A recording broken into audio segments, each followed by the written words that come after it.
E mais uma pergunta aqui, para critério de reflexão. Gente, quem que nasce em um estábulo? Quem nasce em uma manjedoura? Isso é impressionante. Nossa, quem verdade. nasce em um estábulo? Que tipo de ser humano, né? A gente vê em hospitais, ainda que seja, às vezes, não muito moderno, enfim. Mas é em um hospital, né? Ali tem um leito e tudo mais. Mas quem nasce? Deus. E Deus. Isso é impressionante, né? Porque ele sendo Deus poderia nascer em palácio, né? Porque, gente, é Deus que tava ali na terra, aquele bebezinho pequenininho era Deus. E ele preferiu nascer no estábulo. E é engraçado a gente ver esse ponto porque, como a Ana disse, é Deus. Ele poderia escolher um palácio, ele poderia escolher uma família rica, ele poderia escolher qualquer, enfim, de bons posses, enfim, porque ele é rei, né? Ele é Deus, então ele poderia escolher.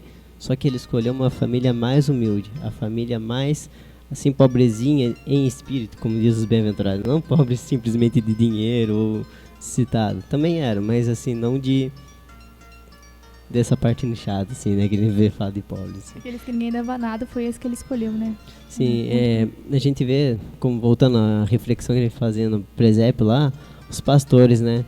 A gente vê a questão dos reis, que foram os reis magos, que foram ver Jesus, os pastores, os animais e os próprios pais de Jesus, para dizer que Deus, ele veio para todos.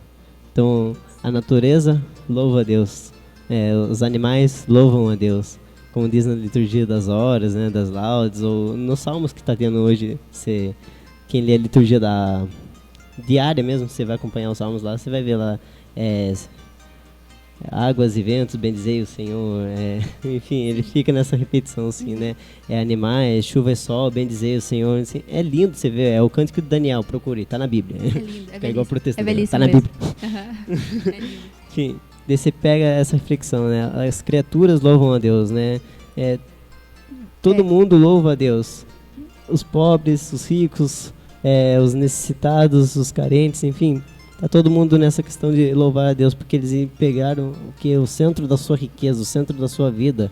Por mais que eles não tenham posses, eles sabem em quem pode se apoiar, que é Cristo, né?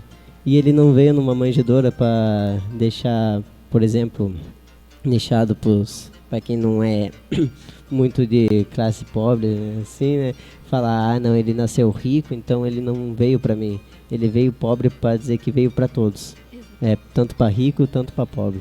Ele veio simples, numa manjedoura, para dizer que ele veio tanto para quem não tem um abrigo, para dizer que ele veio também para aqueles que têm um abrigo, para aqueles que têm mais a dar do que receber, né? Então, sim, se a gente pegar a questão, até porque o presépio foi feito por São Francisco de Assis, e ele que tinha esse lema, né, de a pobreza, a obediência e a caridade. Então ele viveu, e tem até a oração de São Francisco de Assis, né, dar mais do que receber, ao mestre fazer que eu procure mais, consolar que ser consolado, compreender que ser compreendido, amar que ser amado. Então, cara, quando a gente para meditar o presépio, a gente fica horas pensando e chega à seguinte conclusão, velho, ele veio para todos mesmo, né? Um rei, um Deus se faz pequeno numa manjedoura ali para dizer que veio para todos.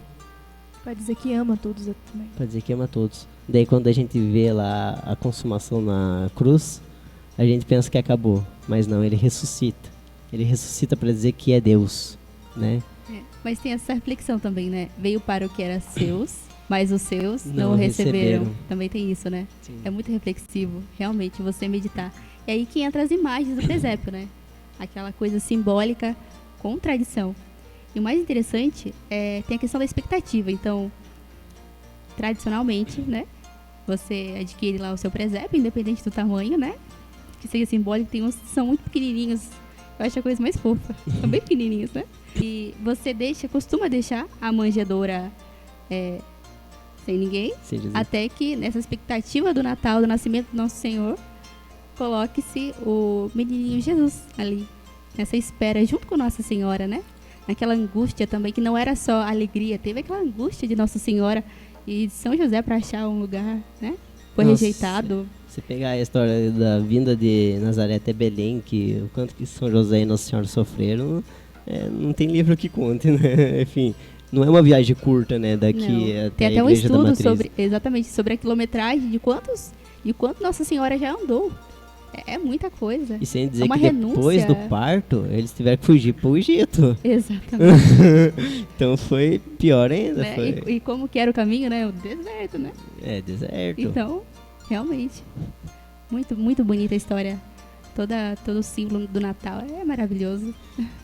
Então, depois que a gente pensa que Deus nos amou muito, há muito mesmo, ele vai lá e o que faz? Institui a Eucaristia, né? Vai dizer que ele vai estar conosco todos os dias até o fim dos tempos, né? Todo dia ele vai estar lá conosco, lá. No altar, lá, todo santo dia na missa, no sacrário lá presente. Onde você vê uma igreja, velho? No sacerdócio, né? Sacerdócio, Em persona Christi, né? Persona Christi. Não bastava apenas ele vir de uma maneira simples e humilde. Ele ainda instituiu a Eucaristia. Nossa, que coisa mais bela. E tem a igreja, tem os sacramentos. E o mais belo deles é a Eucaristia. Então é muito forte. Isso só pensando no presépio. Isso aqui é a igreja católica, só pensando no presépio.